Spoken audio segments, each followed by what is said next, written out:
Hello बच्चों, welcome to our online classes. आज आप अपना नेक्स्ट टॉपिक शुरू कर रहे हैं, that is vapour pressure of liquid and liquid solution. Next topic है अपना vapour pressure of liquid solution.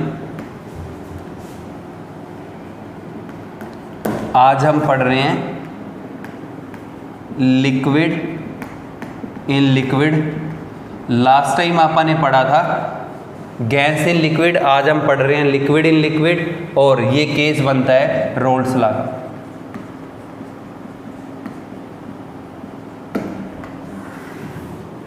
Vapour pressure of liquid in liquid solution and case of roles law. अब देखो इसका मतलब क्या है। एक ना हम बार बार टर्म यूज़ करेंगे इसके बीच में, वोलेटाइल। मैं आपको पहले मतलब बता देता हूँ इसका। बार बार टर्म यूज़ होगा वोलेटाइल लिक्विड।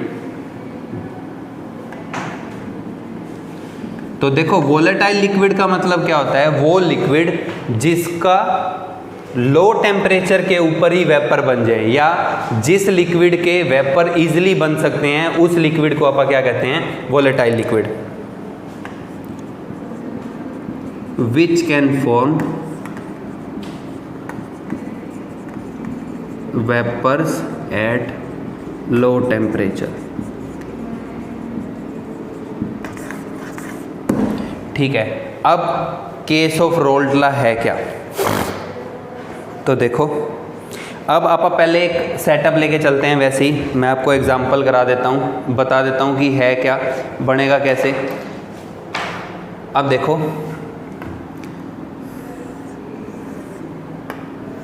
बिल्कुल वैसे ही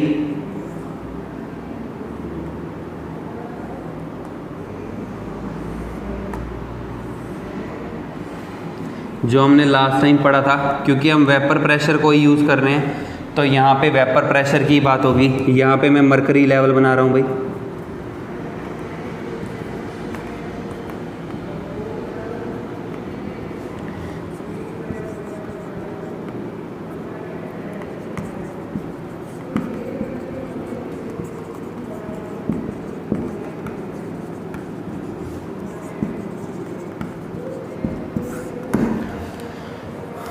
यहाँ पे मैंने लिक्विड लिया हुआ है एक,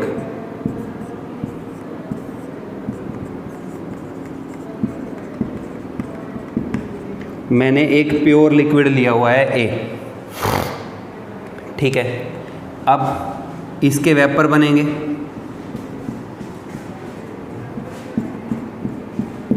तो वेपर प्रेशर आएगा। ठीक है, तो उसको मैं रिप्रेजेंट कर रहा हूँ पी नॉट ए से। अगर मैंने लिक्विड ए लिया हुआ है तो उसका जो वेपर प्रेशर है मैं उसको लिख रहा हूं पी नॉट ए। नॉट का मतलब क्या है, यहाँ पे देखो नॉट रिप्रेजेंट कर रहा है प्योर लिक्विड। तो पी नॉट ए का मतलब क्या है कि vapour pressure of pure liquid A. Vapour pressure of pure liquid ए। ठीक है, ऐसे ही मैं एक बी लिक्विड भी लेके चल रहा हूं।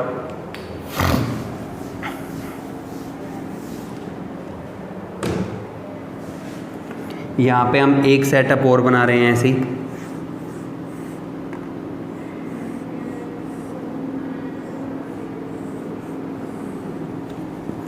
फिर यहां पे वही मरकरी बना रखा है।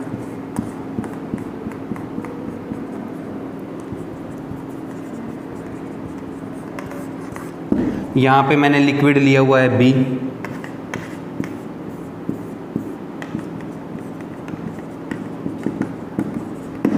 अब लिक्विड बी के वेपर बन रहे होंगे,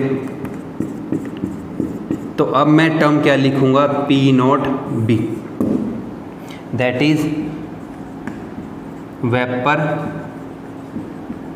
pressure of pure liquid. Vapour pressure of pure liquid B. वहाँ पे लिक्विड ए था तो उसको क्या लिख रहे थे, पी नॉट ए। अब देखो रोल्ट लॉ हमारे को क्या कहता है, अकॉर्डिंग टू रोल्ट लॉ, जो अगर आप मिक्सचर कर रहे हो इसका, अब आप एक बार तीसरा सेटअप और बना लो।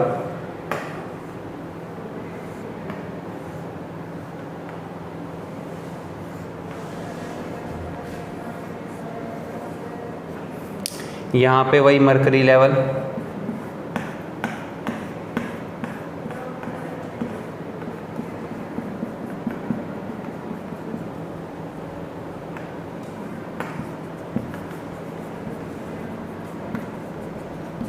अब मैं यहाँ पे क्या कर रहा हूँ, मैं यहाँ पे लिक्विड ए और बी का मिक्सचर ले रहा हूँ।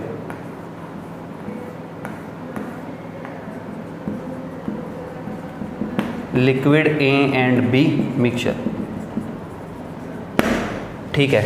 मैंने यहाँ पे क्या किया था, मैं प्योर लिक्विड ए लेके चल रहा था 100 ml, मैं प्योर लिक्विड बी भी लेके चल रहा था 100 ml।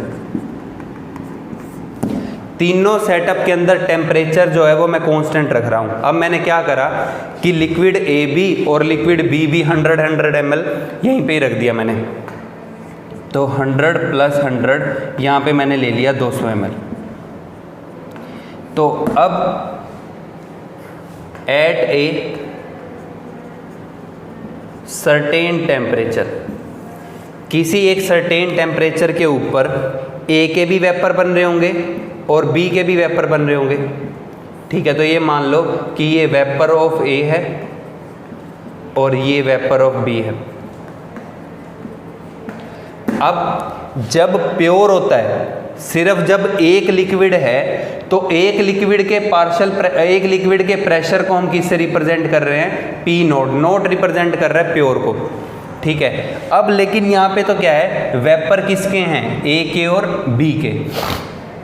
अब यहाँ पे ना दो गैसेस हैं, जब मल्टीपल गैसेस होती हैं तो एक गैस के प्रेशर को आप लिखते हैं पार्शियल प्रेशर, ठीक है। तो यहाँ पे मैं अब टर्म लिखूंगा P of A, that is partial pressure due to vapour of A की वजह, ए के वेपर्स की वजह से जो प्रेशर आ रहा है उसको आप क्या लिख रहे हैं, PA। ऐसे ही आप क्या लिख देंगे, PB, लेकिन अब नोट नहीं लिखेंगे क्योंकि यहाँ पे मिक्सचर बन चुका है, ये प्योर नहीं है, ठीक है। अब इस केस के अंदर देखो, अब अकॉर्डिंग टू रोल्ट्स लॉ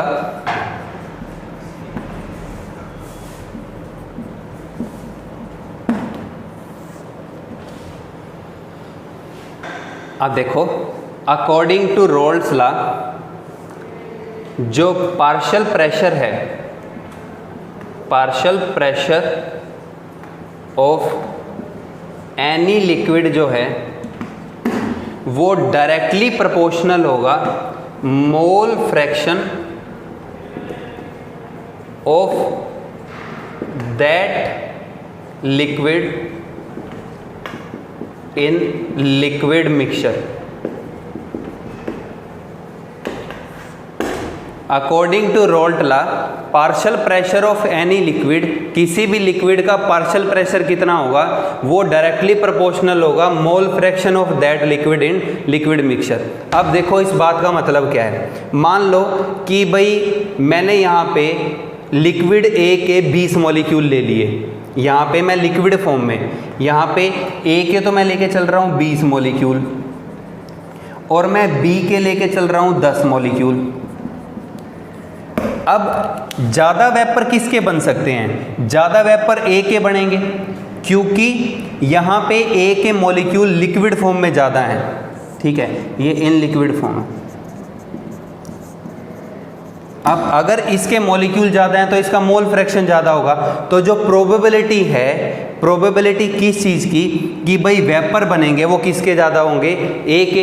इसका मतलब है कि मोल फ्रैक्शन पे डिपेंड करता है पार्शियल प्रेशर, क्योंकि प्रेशर भी ज़्यादा होगा। अब प्रेशर किस पे डिपेंड करता है, प्रेशर डिपेंड करता है, प्रेशर डायरेक्टली प्रोपोर्शनल है किसके, नंबर ऑफ पार्टिकल्स के, number of particles in vapour form.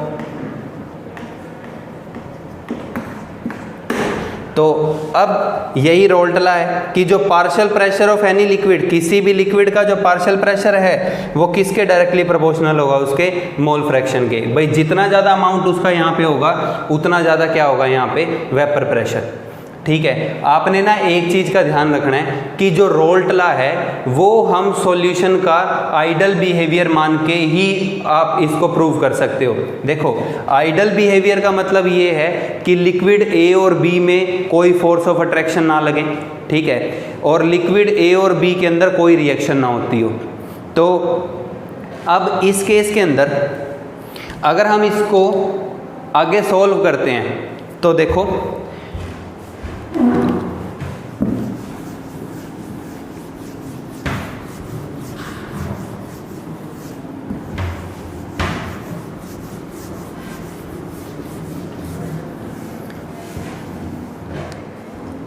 इसका मतलब क्या है कि जो पार्शियल प्रेशर ऑफ ए है वो डायरेक्टली प्रोपोर्शनल है किसके, एक्स ए के। एक्स ए क्या है, मोल fraction of liquid A in liquid mixture. Liquid mixture में ए का जो मोल फ्रैक्शन है, ऐसे ही एक्स बी पी बी क्या होगा, पी बी डायरेक्टली प्रोपोर्शनल होगा किसके, एक्स बी के। ठीक है, एक्स बी क्या है, मोल फ्रैक्शन ऑफ बी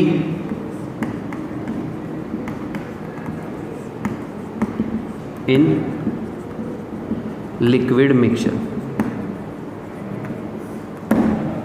अब इसके बाद अब आपा ने क्या करना है, आपा ने प्रोपोर्शनलिटी के साइन को रिमूव करना है। तो जब आप प्रोपोर्शनलिटी का साइन रिमूव करते हैं तो यहाँ पे हम टर्म यूज़ करते हैं P A is equal to X A into P not A. यहाँ पे जो प्रोपोर्शनलिटी कांस्टेंट रिमूवल कर रहे हैं आप, वो किससे कर रहे हैं, पी नॉट ए से। ऐसे ही यहाँ पे करेंगे तो पी बी किसके इक्वल आ जाएगा, X B into P naught. ठीक है, तो भाई ये अकॉर्डिंग टू रोल्टला क्या आ गया हमारे पास, वेपर प्रेशर आ गया किसका, लिक्विड मिक्सचर का। अब जो हमारे पास सेटअप था उस सेटअप के अंदर अगर आपको टोटल प्रेशर निकालना है, अब आप सोच के देखो कि जो हमने सेटअप नंबर 3 बनाया था जिसमें हमने ए और बी दोनों का लिया था मिक्सचर,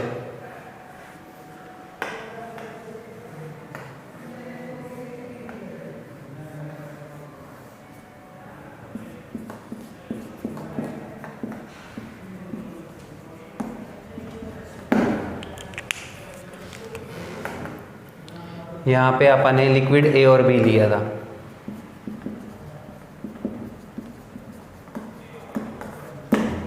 तो यहाँ पे वेपर थे ए और बी के।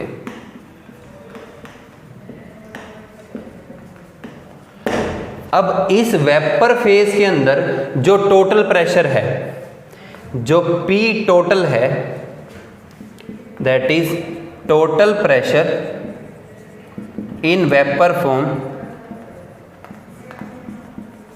वेपर फॉर्म में जो टोटल प्रेशर है वो किसके इक्वल होगा, आपने Dalton's law of partial pressure पढ़ा हुआ है। Dalton's law of partial pressure क्या कहता है कि जो टोटल प्रेशर है वो किसके इक्वल होता है, sum of partial pressure of all gases. तो जो टोटल प्रेशर है वो किसके इक्वल आएगा, P A plus P B के। अब पी ए क्या होता है, X A P not A plus X B P not B. तो जो हमारे पास फाइनल डेरिवेशन आ रहा है वो क्या आ रहा है, पी टोटल है वो इक्वल आएगा किसके, X A P not A के plus X B P not B. ठीक है, तो भाई ये रोल्टला है, ये रोल्टला की एक्सप्लेनेशन है, ये आपने ध्यान रखनी है। ठीक है, अब इसके बाद इसको अगर हम इसका ग्राफ बनाते हैं, ठीक है, नेक्स्ट पॉइंट ये आता है कि इसका ग्राफ भी बनता है। तो देखो ग्राफ कैसे है,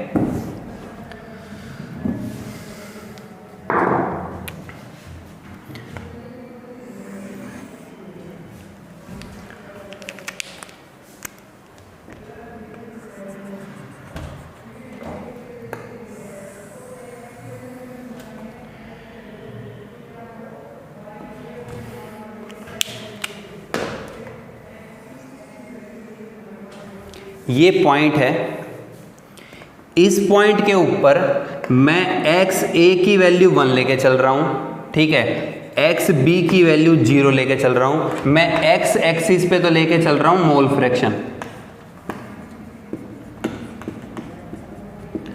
और मैं वाई एक्सिस के ऊपर लेके चल रहा हूँ प्रेशर,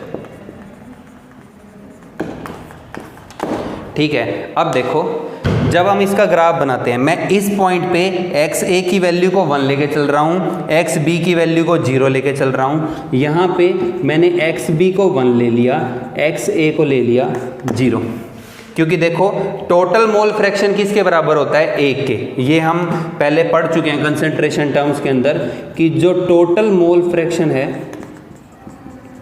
वो हमेशा कितना होता है, 1, ठीक है। अब देखो, जब एक्स ए की वैल्यू 1 है, एक्स बी की वैल्यू 0 है, तो ये कौन सी कंडीशन है, ये है कंडीशन ऑफ प्योर लिक्विड ए।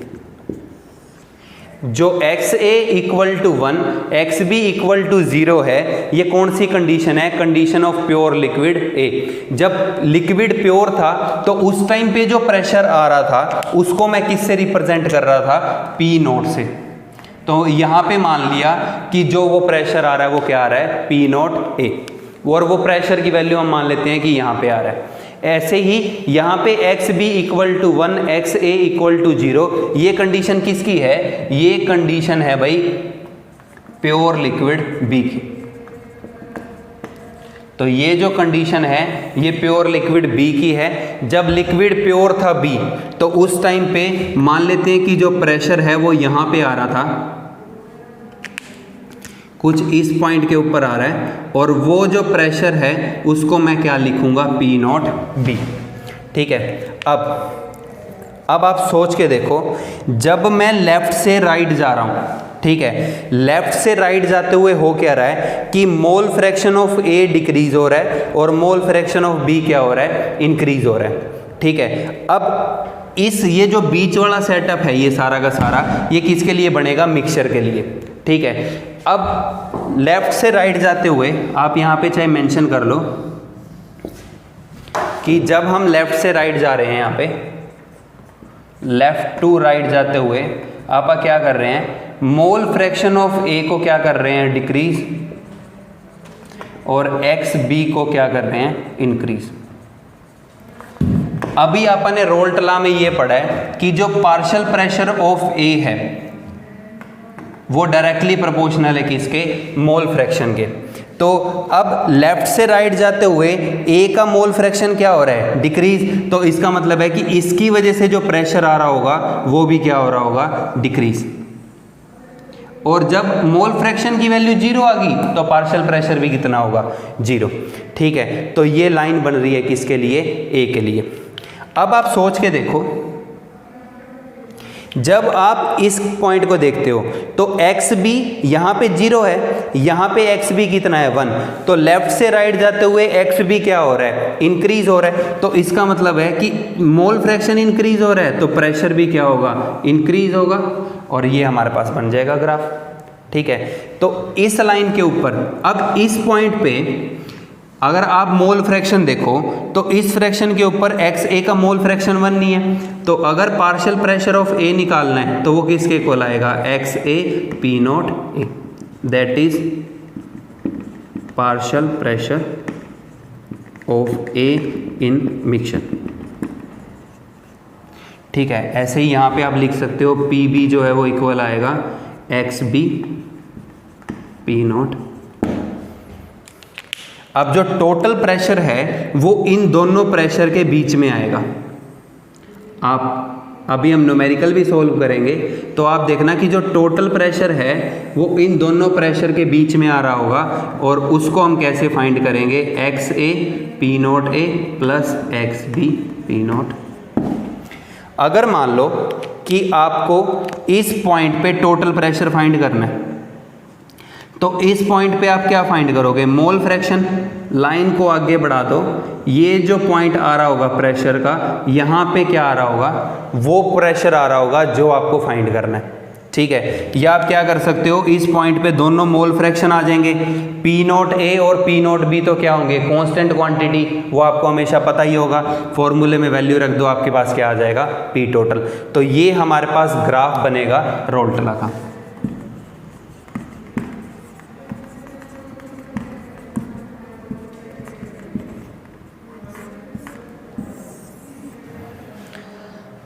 ठीक है, तो यहाँ तक हमारा रोल्टला का जो बेसिक पॉइंट है वो कवर हो जाता है। अब इसके बाद न्यूमेरिकल पोर्शन के लिए इसमें एक पॉइंट और रहता है, वो मैं आपको एक्सप्लेन कर देता हूँ क्या है।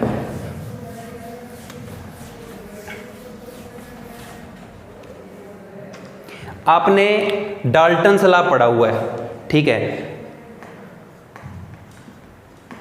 Dalton's law of partial pressure.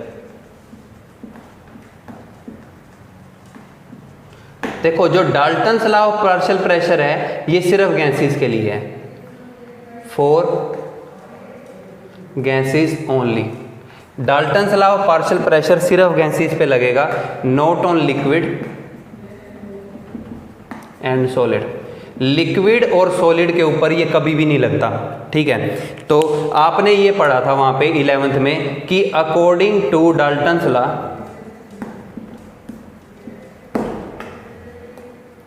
जो पार्शियल प्रेशर है, पार्शियल प्रेशर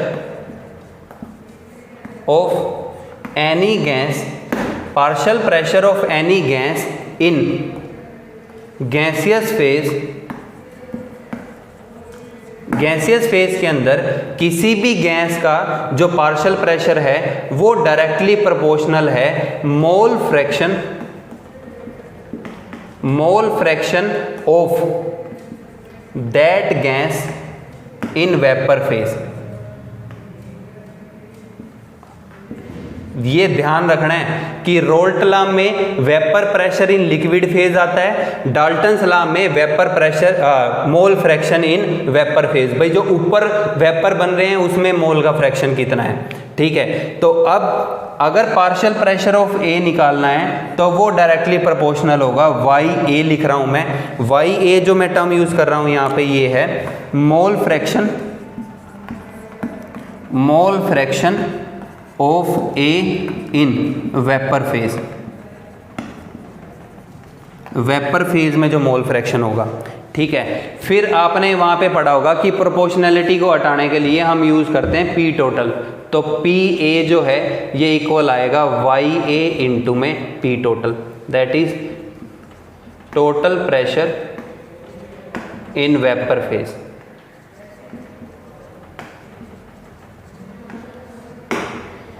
अब इसके बाद देखो ऐसे ही आप दूसरा भी सोल्व कर सकते हो।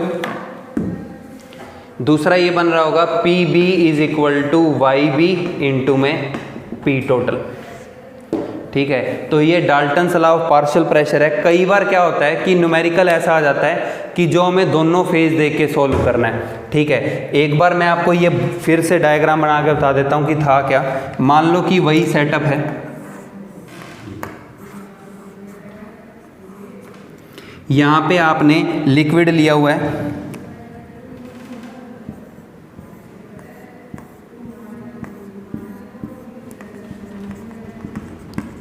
लिक्विड ए और बी लिए हुए हैं हमने यहाँ पे, ठीक है। यहाँ पे दोनों के वेपर बन रहे होंगे,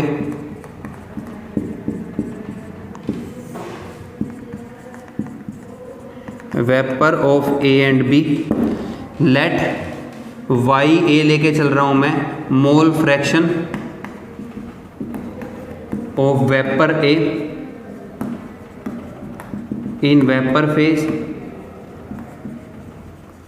ऐसे ही वाई बी होगा mole fraction of B in vapour phase, ठीक है। तो भाई ये डाल्टन लॉ के पॉइंट हैं और ये रोल्ट लॉ है। अब इसके बाद जो नेक्स्ट अपना पॉइंट है न्यूमेरिकल है वो हम इसके अंदर कवर करेंगे और इससे रिलेटेड पोर्शन देखेंगे।